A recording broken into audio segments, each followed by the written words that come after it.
Note academy of sciences देखने वाले मेरे मोअज़्ज़िज़ नाज़रीन, अस्सलाम वालेकुम। उम्मीद है आप सब खैरियत से होंगे। मेरी दुआ है आप सभी सुनने वालों को अल्लाह पाक अपने हिफ्ज़ व अमान में रखें, आमीन। वीडियो शुरू करने से पहले एक छोटी सी रिक्वेस्ट है कि अपनी उंगलियों को जुम्बिश दें और सब्सक्राइब वाला आइकन प्रेस करें और साथ ही बेल के आइकन को ज़रा सा पुश करें ताकि हमारे वीडियोस की नोटिफिकेशन आपको बर वक्त मिल सके। Thank you so much. तो चलिए आज की वीडियो की जानिब। तो जी दोस्तों, आज हमारा टॉपिक है detection of elements in organic compounds, chapter number 15 organic compounds, second year chemistry का ये टॉपिक है। तो स्टार्ट करते हैं कि हम किस तरह किसी ऑर्गेनिक कंपाउंड के अंदर एलिमेंट्स को डिटेक्ट करते हैं। देखिए, हम जानते हैं किसी भी ऑर्गेनिक कंपाउंड के अंदर कार्बन उसका मेन पार्ट होता है और इसके साथ साथ हाइड्रोजन जो है ऑलमोस्ट बहुत यानी ज़्यादातर जो है वो ऑर्गेनिक कंपाउंड्स के अंदर हाइड्रोजन मौजूद होता है। सो इसके अलावा और भी बहुत सारे एलिमेंट्स जो है वो ऑर्गेनिक कंपाउंड्स के अंदर हो सकते हैं, जिसमें nitrogen, sulphur, halogens, oxygen, phosphorus और मेटल शामिल हैं। तो हम किस तरह इन एलिमेंट्स को आइडेंटिफाई करते हैं किसी भी ऑर्गेनिक कंपाउंड के अंदर। अच्छा, इसके लिए सबसे जो इम्पोर्टेंट और सबसे जो प्राइमरी स्टेप है वो ये है कि सबसे पहले हम ये डिसाइड करते हैं कि जो गिवन कंपाउंड है वो ऑर्गेनिक है भी या नहीं। तो सबसे पहला काम हम करते हैं कि ऑर्गेनिक जो कंपाउंड हमें दिया जाएगा टेस्ट करने के लिए, उसके अंदर एलिमेंट्स फाइंड करने के लिए जो कंपाउंड हमें दिया जाएगा, सबसे पहले उसकी आइडेंटिफिकेशन हम करते हैं कि either given compound is organic और इनऑर्गेनिक। उसके बाद फिर हम फर्दर जो है वो एलिमेंट्स के लिए टेस्ट करते हैं। अब एलिमेंट्स में शामिल नॉन मेटल्स भी हो सकते हैं और मेटल्स भी हो सकते हैं। तो आइए स्टार्ट करते हैं सबसे पहले कि गिवन कंपाउंड ऑर्गेनिक है या नहीं। इसके लिए सबसे पहले हम हाइड्रोजन और कार्बन के लिए टेस्ट करते हैं।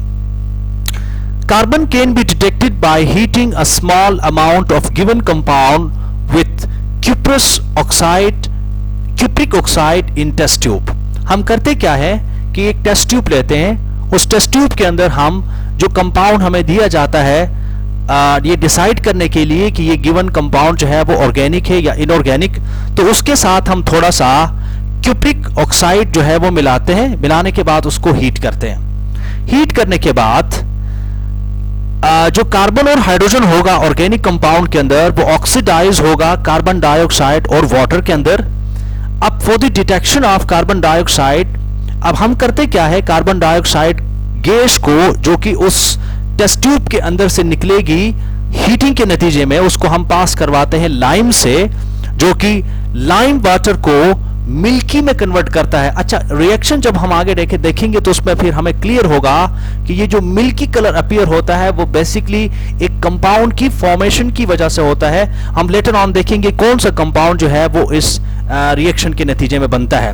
वाटर वेपर्स जो है वो क्या करते हैं, वाटर वेपर्स जो है उनको डिटेक्ट करने के लिए हम व्हाइट एनहाइड्रस कॉपर सल्फेट जो है ना, सॉरी इसमें एनहाइड्रस जो है ना वो कॉपर सल्फेट यहां मेंशन नहीं, कॉपर सल्फेट हम रखते हैं। और अगर वाटर वेपर्स हैं तो वो क्या करेंगे, व्हाइट एनहाइड्रस कॉपर सल्फेट को ब्लू कलर में कन्वर्ट करेंगे। तो blue colour basically copper sulphate के साथ वाटर मॉलिक्यूल्स जाके अटैच होते हैं और इन वाटर मॉलिक्यूल्स को हम कहते हैं वाटर ऑफ हाइड्रेशन या वाटर ऑफ क्रिस्टलाइजेशन कहते हैं। तो इसको कैसे हम इस रिएक्शन को या इस एक्सपेरिमेंट को परफॉर्म करते हैं, देखिए हमने करना क्या होता है, सबसे पहले we need a test tube. Test tube के अंदर जो है वो हम गिवन ऑर्गेनिक कंपाउंड जो है वो ले लेते हैं और इसी कंपाउंड के अंदर हम क्यूप्रिक ऑक्साइड मिक्स करते हैं। मिक्स करने के बाद हम हीट करते हैं। जब आप इसको हीट करेंगे तो हाइड्रोजन और कार्बन की मौजूदगी में यहां से वाटर वेपर्स और कार्बन डाइऑक्साइड गैस निकलेगी और अब फिर क्या करते हैं, हम यहां से दोनों गैसेस को पास करवाते हैं। जब यहां से पास करवाएंगे, कार्बन डाइऑक्साइड जो है वो यहां मौजूद एनहाइड्रस कॉपर सल्फेट के साथ रिएक्ट नहीं करेगा और वाटर वेपर्स जो है वो कॉपर सल्फेट के साथ रिएक्ट करके उसको ब्लू कलर में कन्वर्ट करेंगे। It indicates the formation of water vapours. जो वाटर वेपर्स जो है वो तब बनेंगे जब गिवन कंपाउंड के अंदर हाइड्रोजन होगा और कार्बन डाइऑक्साइड गैस जो है वो आगे हम उसको पास करवाते हैं लाइम वाटर से, जब लाइम वाटर से पास करवाते हैं तो मिल्की कलर अपीयर होता है। मिल्की कलर बेसिकली इंडिकेट करता है formation of carbon, calcium carbonate. Carbon अगर मौजूद है कंपाउंड के अंदर तो क्यूप्रिक ऑक्साइड कार्बन के साथ रिएक्ट करके कार्बन डाइऑक्साइड गैस बनाएगा प्लस कॉपर मेटल बनेगा। कार्बन डाइऑक्साइड गैस जब आप लाइम वाटर यानी कैल्शियम हाइड्रोक्साइड से जब पास करवाएंगे तो उसके नतीजे में कैल्शियम कार्बोनेट बनेगा प्लस वाटर बनेगा। इसी तरह in case of hydrogen, if hydrogen gas is present, hydrogen is present in the given compound, then it will react with cupric oxide and produces copper metal plus water vapors, and this copper metal copper plus water vapours बन जाएंगे। अच्छा, resulting जो water vapours हैं, ये water vapours क्या करते हैं, copper sulphate जो हमने यहाँ रखा हुआ है वो बेसिकली व्हाइट कलर में होता है। जब रिएक्शन होगी कॉपर सल्फेट के साथ तो इस रिएक्शन के नतीजे में कॉपर सल्फेट पेंटाहाइड्रेट बनता है जो कि ब्लू कलर। ये जो 5 वाटर मॉलिक्यूल्स हैं इनको हम कहते हैं वाटर ऑफ क्रिस्टलाइजेशन। सो इसी तरह हम हाइड्रोजन और कार्बन को डिटेक्ट करते हैं। यहां से फिर हमें अंदाजा होता है कि हाँ गिवन कंपाउंड जो है वो ऑर्गेनिक कंपाउंड है। अब उसके बाद हम बाकी जो एलिमेंट्स हैं उनके लिए टेस्ट करते हैं। सो फर्स्ट हम करेंगे detection of nitrogen, sulphur and halogen. इन तीनों एलिमेंट्स को एक ही ग्रुप में मैंने इसलिए रखा हुआ है कि ये तीनों एलिमेंट्स जो है वो एक ही सोल्यूशन से डिटेक्ट होते हैं। तो कैसे हम करते हैं, सबसे पहले for the detection of these elements Lassaigne solution, जिसको सोडियम एक्सट्रैक्ट भी कहते हैं, हम यूज करते हैं। तो लसाइंग सोल्यूशन को हम कैसे प्रिपेयर करते हैं, आइए देखते हैं। सबसे पहले हम सोडियम मेटल को नाइफ की मदद से, चाकू की मदद से उसको कट करते हैं स्मॉल पीसेस में, और हम क्या करते हैं उनको फ्यूजन ट्यूब के अंदर रखते हैं। फ्यूजन ट्यूब के अंदर रखने के बाद हम फ्लेम के ऊपर हीट करते हैं। जब हीट करेंगे तो definitely sodium metal is melted completely, और उसी के अंदर हम थोड़ा सा जो है वो ऑर्गेनिक कंपाउंड ऐड करते हैं। ऐड करने के बाद उसको दोबारा से हम हीट करते हैं। दोबारा से जब आप उसको हीट करते हैं, इसलिए हीट करते हैं ताकि ऑर्गेनिक कंपाउंड जो हमने उसमें ऐड किया हुआ है वो कंप्लीटली मेल्ट हो सके। मेल्ट होने के बाद हम ये भी देखते हैं कि जो फ्यूजन ट्यूब हम यूज करते हैं उसका बॉटम जो है वो रेड हॉट हो चुका है या नहीं।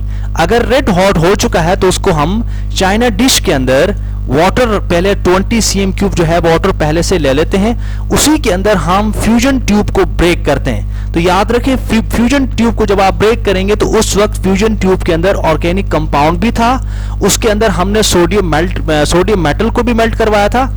अब क्या करेंगे, ये वाटर के अंदर जो है वो ब्रेक करेंगे। ब्रेक करने के बाद जाहिर है उसमें शीशे के टुकड़े भी होंगे, उसमें वो बाकी तमाम चीजें होंगी। फिर उनको दोबारा से हम थोड़ा सा बॉईल करते हैं। बॉईल करने के बाद उसको फिल्टर करते हैं। फिल्टर करने के बाद जो फिल्ट्रेट हमारे पास आएगा उसको हम कहते हैं लसाइंग सोल्यूशन। चूंकि उसमें सोडियम मेटल होता है इसीलिए हम उसको सोडियम एक्सट्रैक्ट भी कहते हैं। अब उसके बाद लसाइंग सोल्यूशन के जो है वो 3 हिस्से हम बनाते हैं। एक हिस्सा नाइट्रोजन की डिटेक्शन के लिए यूज होता है, दूसरा हिस्सा जो है वो हम सल्फर की डिटेक्शन के लिए, और तीसरा जो है वो हैलोजन्स के लिए यूज करते हैं। तो सबसे पहले टेस्ट करते हैं नाइट्रोजन के लिए। सो जो पहला पोर्शन हमने लसाइंग सोल्यूशन का लिया हुआ था उसमें हम फ्यू ड्रॉप्स जो है वो सोडियम हाइड्रोक्साइड के ऐड करते हैं ताकि सोल्यूशन जो है वो अल्कलाइन हो सके। उसके बाद add freshly prepared ferrous sulphate solution into it. अच्छा, तो यहां एक क्वेश्चन अक्सर जो है वो स्टूडेंट्स के माइंड में बनता है कि हम freshly prepared iron sulphate solution ही क्यों यूज करते हैं। तो याद रखें, इसलिए करते हैं क्योंकि अगर आप ओल्ड सोल्यूशन यूज करेंगे तो इट माइट बी पॉसिबल कि वहां जो आयरन +2 फॉर्म में है वो ऑक्सीडाइज हो चुका हो +3 फॉर्म में। तो इस प्रॉब्लम से बचने के लिए हम क्या करते हैं, आयरन सल्फेट यानी फेरस सल्फेट सोल्यूशन जो है वो हम यूज करते हैं। Then the solution is boiled and few drops of ferric chloride and HCl are added into it. So इसी के अंदर हम बाकी 2 केमिकल्स ऐड करते हैं। ऐड करने के बाद उसको हम बॉईल करते हैं। The formation of blue or greenish blue precipitates or color proves the presence of nitrogen in an organic compound. इस पूरे प्रोसेस से गुजारने के बाद जब आपको टेस्ट ट्यूब के अंदर ग्रीनिश या ब्लू कलर की प्रिसिपिटेट्स या कलर अगर नजर आ जाए तो इसका मतलब यह है कि उस ऑर्गेनिक कंपाउंड के अंदर नाइट्रोजन मौजूद है।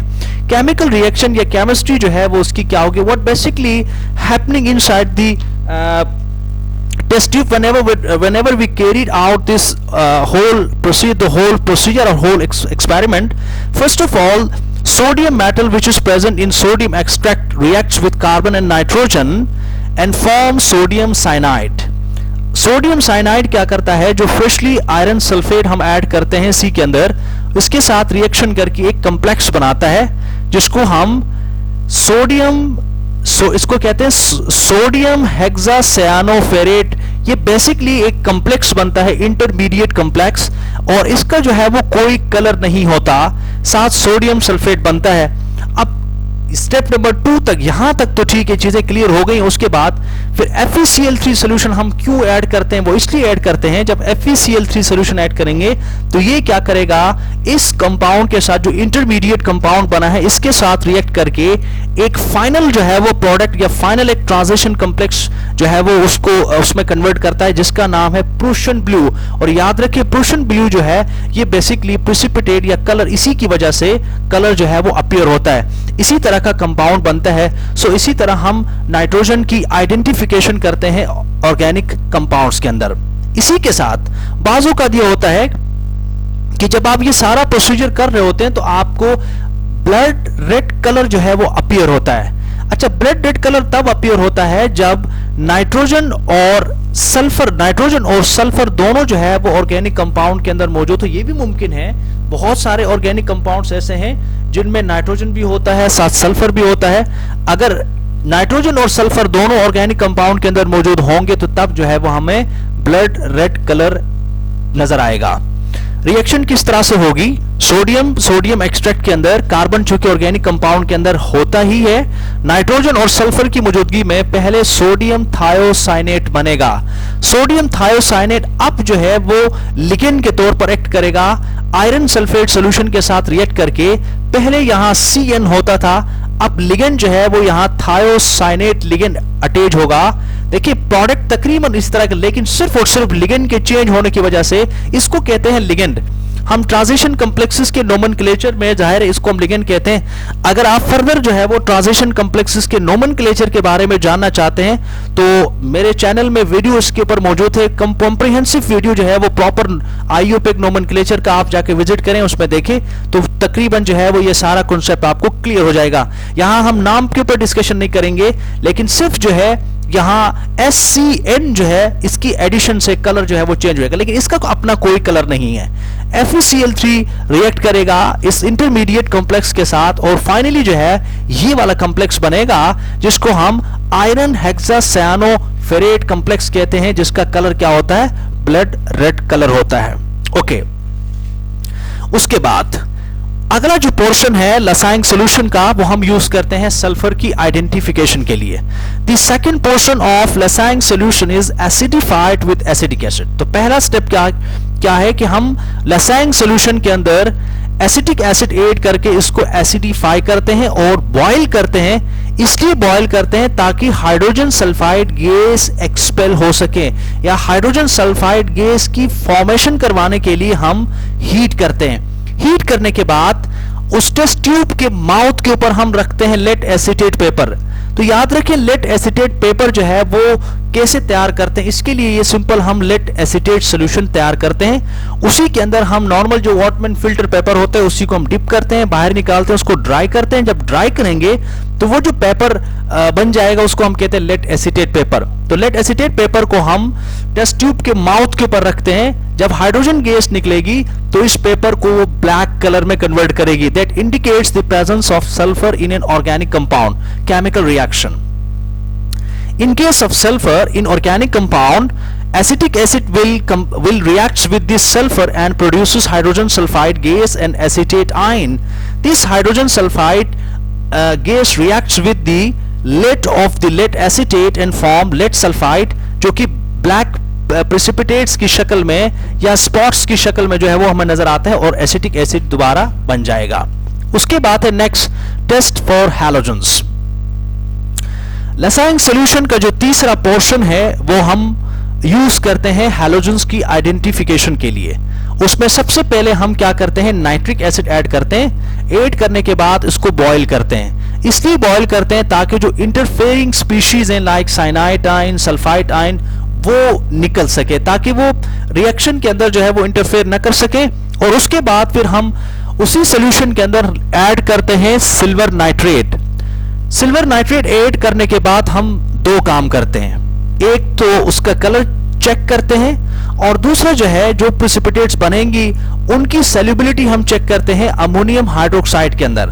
Number 1, when white precipitates are form and these precipitates are soluble in ammonium hydroxide, इसका मतलब यह है कि ऑर्गेनिक कंपाउंड के अंदर क्लोराइड मौजूद है। So this is the identification of chloride. If pale yellow precipitates and partially soluble in ammonium hydroxide shows the presence of bromide.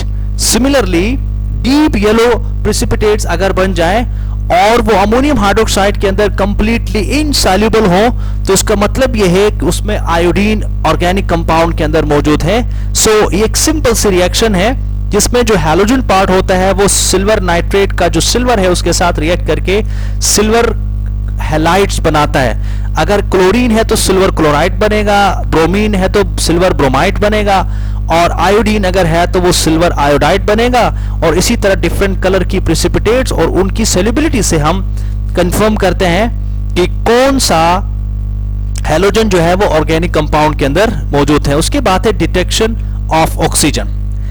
Oxygen की डिटेक्शन के लिए कोई डायरेक्ट मेथड नहीं है। इसके लिए क्या करते हैं, हम इनडायरेक्ट टेस्ट करते हैं। वो टेस्ट हम इस तरह से करते हैं, हम जानते हैं ऑर्गेनिक कंपाउंड्स के अंदर ऑक्सीजन जो है वो डिफरेंट फंक्शनल ग्रुप्स की शक्ल में मौजूद होता है। That is like hydroxyl group, carboxylic acid group, aldehydic and ketonic group, और इसी तरह नाइट्रोजन डाइऑक्साइड या जिसको हम नाइट्रो ग्रुप कहते हैं। डिफरेंट तरह के इसके अलावा भी ऑक्सीजन कंटेनिंग फंक्शनल ग्रुप्स हो सकते हैं। यहां मैं 2-3 का जिक्र करूंगा। और उसके साथ साथ अच्छा, आपके सिलेबस में फर्दर इसका कोई टेस्ट मौजूद नहीं है, लेकिन आपकी आसानी के लिए मैंने थोड़ा सा इसको और जरा एक्सप्लेन किया है, ताकि हमारा जो लेवल है ये एफएससी से थोड़ा सा ऊपर का भी लेवल हो, ताकि इसमें और भी लोग जो केमिस्ट्री जानना चाहते हैं वो भी मुस्तफीद हो सकें। अच्छा, कैसे करते हैं हम? अगर हाइड्रोक्सिल ग्रुप के लिए, जाहिर है हाइड्रोक्सिल ग्रुप के लिए आप टेस्ट करेंगे, तो अगर टेस्ट पॉजिटिव है तो उसका मतलब यह है कि ऑर्गेनिक कंपाउंड के अंदर ऑक्सीजन मौजूद है in the form of hydroxyl group. इसके लिए हम सेरिक अमोनियम नाइट्रेट टेस्ट करते हैं। दूसरा टेस्ट जो है वो सोडियम बाइकार्बोनेट टेस्ट कहलाता है। Is the best method to experimentally distinguish between carboxylic acid from alcohol. तो अल्कोहल के लिए टेस्ट है। तीसरा जो टेस्ट हम करते हैं 2,4-डाइनाइट्रोफिनाइल हाइड्राजीन टेस्ट। इस टेस्ट के अंदर अगर ऑरेंज येलो प्रेसिपिटेट्स बन जाए तो उसका मतलब यह है कार्बोनाइल फंक्शनल ग्रुप मौजूद है। अब कार्बोनाइल फंक्शनल ग्रुप के अंदर एल्डिहाइडिक फंक्शनल ग्रुप भी होता है और कीटोनिक फंक्शनल ग्रुप भी होता है, तो उनके लिए फिर अलग अलग हम टेस्ट करते हैं। इसके अलावा एक और टेस्ट भी है कार्बोनाइल के लिए, जिसको आप कहते हैं सोडियम बाइसल्फाइड टेस्ट, जिसमें क्रिस्टलाइन प्रेसिपिटेट्स बनती है, presence confirms the presence of carbonyl functional group। अगर आप स्पेसिफिक एल्डिहाइड और कीटोन के लिए डिस्टिंग्विश करने के लिए अगर आप टेस्ट करना चाहें तो उसमें टॉलरेंस टेस्ट है, जिसको मिलर टेस्ट भी कहते हैं। Is a quantitative laboratory test used to distinguish between aldehydes and ketones. इसी तरह सोडियम नाइट्रोप्रोसाइड टेस्ट कीटोन्स के लिए स्पेसिफिक है। अच्छा, और इसके अलावा reaction of organic compound with ferrous hydroxide to form red brown precipitates of iron 3 hydroxide, ये भी बेसिकली हम यूज करते हैं ऑर्गेनिक कंपाउंड का जो नाइट्रो फंक्शनल ग्रुप है उसकी आइडेंटिफिकेशन के लिए। उसके बाद एक और टेस्ट है जिसके लिए हमें हाई टेक इक्विपमेंट्स चाहिए होते हैं। उसके लिए हम कंबस्शन एनालिसिस करवाते हैं। कंबस्शन एनालिसिस करवा के हम कार्बन की पहले परसेंटेज कॉम्पोजिशन फाइंड करते हैं, फिर हाइड्रोजन की परसेंटेज कॉम्पोजिशन फाइंड करते हैं। फाइंड करने के बाद फिर डिफरेंस निकाल के हम वहां से ऑक्सीजन की परसेंटेज फाइंड करते हैं। तो ये एक चैप्टर नंबर, लास्ट जो चैप्टर है सेकेंड ईयर केमिस्ट्री का, लास्ट चैप्टर के जो लेक्चर्स बनेंगे उनमें इंशाल्लाह हम ये डिटेल में डिस्कस करेंगे। यहाँ डिटेल में डिस्कस करने की मेरे ख्याल में कोई जरूरत नहीं है। इसके अलावा तीसरा डिटेक्शन ऑफ फास्फोरस। तो याद रखें यहां तक 3 एलिमेंट्स की आइडेंटिफिकेशन के लिए हम लसाइंग सॉल्यूशन यूज करते हैं। Number 1 sulphur, nitrogen and halogens. तो अब फास्फोरस की आइडेंटिफिकेशन के लिए हम लसाइंग सॉल्यूशन यूज नहीं करते। इस पे हम कैसे जो है वो डिटेक्ट करते हैं, देखिए we need a solid organic compound, उसको हम हीट करते हैं किसी ऑक्सीडाइजिंग एजेंट के साथ like nitric acid and a mixture of sodium carbonate and potassium nitrate. Sometimes हम ये वाली कॉम्बिनेशन यूज करते हैं और बाज़ औक़ात हम कॉम्बिनेशन यूज करते हैं सोडियम पेरोक्साइड। देन इससे क्या होता है, इससे होता है कि फास्फोरस जो ऑर्गेनिक कंपाउंड के अंदर मौजूद होता है वो बेसिकली ऑक्सीडाइज होता है फॉस्फेट में। केमिकल रिएक्शन से इस्तिफादा हासिल करते हैं कि ये जो हम यहाँ यूज करते हैं सोडियम कार्बोनेट और पोटेशियम नाइट्रेट या सोडियम पेरोक्साइड, ये फास्फोरस के साथ रिएक्ट करके पहले इसको सोडियम फॉस्फेट में कन्वर्ट करता है। उसके बाद हम नाइट्रिक एसिड जो कि इस पे मिलाते हैं तो नाइट्रिक एसिड जो है वो इसको कन्वर्ट करता है फास्फोरिक एसिड में और खुद जो है वो सोडियम नाइट्रेट में कन्वर्ट होता है। उसके बाद ये जो रेजिड्यू बचता है, जो रेजिड्यू बनता है, उसको क्या करते हैं, हम पानी के अंदर एक्सट्रैक्ट करते हैं। एक्सट्रैक्ट करने के बाद थोड़ा सा और नाइट्रिक एसिड उसमें ऐड करते हैं। इसलिए ऐड करते हैं अगर कोई still unconverted phosphorus organic compound के अंदर मौजूद है तो वो कंप्लीटली ऑक्सीडाइज हो सके फास्फेट में। देन उसके बाद हम hot solution of ammonium molybdate is added into it in excess and then if yellow precipitates are produced which shows the presence of phosphorus in an organic compound। इससे क्या होगा, confirm हो जाएगा कि ऑर्गेनिक कंपाउंड के अंदर phosphorus मौजूद है या नहीं। जो फास्फोरिक एसिड बना था जिसको हमने वाटर के अंदर एक्सट्रैक्ट किया हुआ था, ये basically hot solution of ammonium molybdate और नाइट्रिक एसिड इसलिए हम मिलाते हैं अगर कोई अनकन्वर्टेड फास्फोरस मौजूद है ऑक्सीडाइज तो ये इसको कंप्लीटली फास्फोरिक एसिड में कन्वर्ट कर सके। इससे ये जो प्रोडक्ट बनता है ammonium phosphate dot 12MOO3, basically इसका कलर होता है येलो प्रेसिपिटेट और साथ नाइट्रिक एसिड बनेगा प्लस वाटर बन जाएगा। आखिरी जो है वो detection of metals. Organic compounds के अंदर मेटल्स भी हो सकते हैं। अब मेटल्स में जो है वो हैवी मेटल्स भी हो सकते हैं, अल्कली मेटल्स भी हो सकते हैं, अल्कलाइन अर्थ मेटल्स भी हो सकते हैं। तो इसके लिए हम पहले एक जनरलाइज सा टेस्ट करते हैं।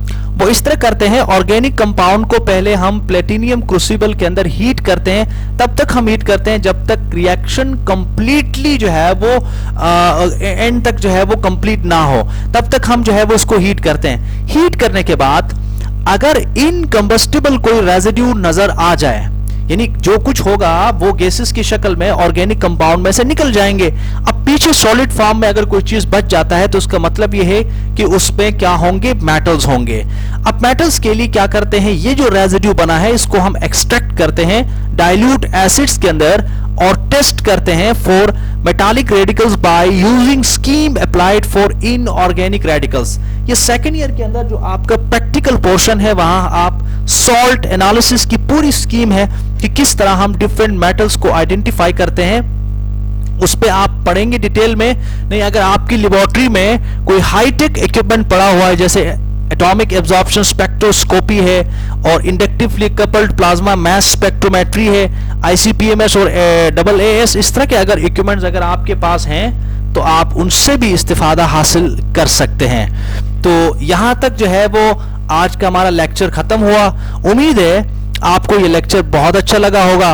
अगर अच्छा लगा है तो आप जरूर कमेंट्स में जो है वो आप जरूर हमें बताइएगा, हमारी हौसला अफजाई कीजिएगा।